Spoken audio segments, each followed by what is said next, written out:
जय भोलेनाथ। महाशिवरात्रि की पूजा 8 मार्च को है।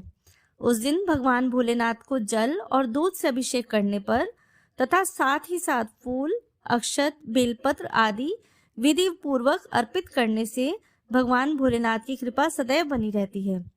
महाशिवरात्रि पूजा के समय आपको महाशिवरात्रि की कथा भी पढ़नी चाहिए। व्रत कथा पढ़ने से पूजा पूर्ण मानी जाती है और भगवान शिव की महिमा का ज्ञान भी होता है। उनकी कृपा भी भक्तों को प्राप्त होती है। आइए अब हम श्रवण करते हैं महाशिवरात्रि व्रत कथा। शिव पुराण के अनुसार महाशिवरात्रि की व्रत कथा में एक शिकारी चित्रभानु की शिव भक्ति का उल्लेख किया गया है, जिसमें बताया गया है कि जो लोग अनजाने में भी शिव की पूजा करते हैं उनको शिव कृपा प्राप्त हो जाती है।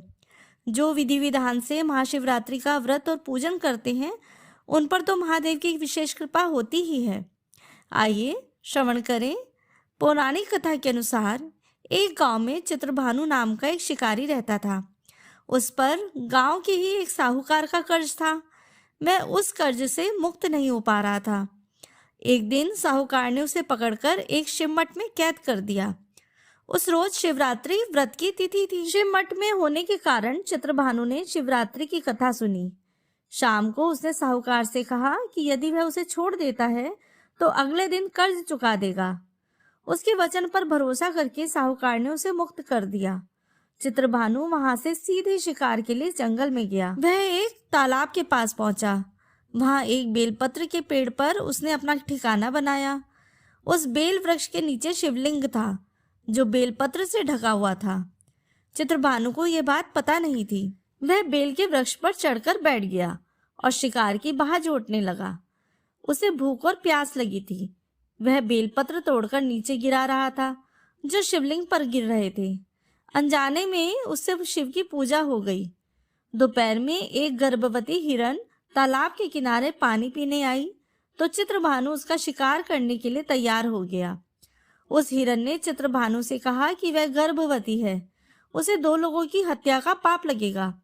जब वह बच्चे को जन्म दे देगी तो शिकार के लिए उपस्थित हो जाएगी। इस पर चित्रभानु ने उसे जीवन दान दे दिया। कुछ समय के बाद एक दूसरी हिरन आई। चित्रभानु उसे भी मारना चाहा। उस हिरन ने कहा कि अभी वह अपने पति की तलाश कर रही है, क्योंकि वह काम वासना से पीड़ित है। वह पति से मिलने के बाद शिकार बनने के लिए आ जाएगी। चित्रभानु ने उसे भी जाने दिया। देर रात एक हिरन अपने बच्चों के साथ पानी पीने वहां आई। शिकारी उन्हें मारने के लिए तैयार हो गया। इस पर उस हिरन ने कहा वह इन बच्चों के पिता की तलाश कर रही है, उनके मिलते ही वह शिकार के लिए आ जाएगी। चित्रभानु को दया आ गई। उसने उनको छोड़ दिया। चित्रभानु बेल वृक्ष पर बैठ गया और बेल पत्र तोड़कर नीचे गिराने लगा। सुबह होने वाली थी, तभी एक हिरन आया। उसने चित्रभानु से पूछा, क्या तुमने 3 हिरन और उनके बच्चों को मारा है? यदि ऐसा किया है तो उसे भी मार दो, क्योंकि वह उनके बिना नहीं रह सकता।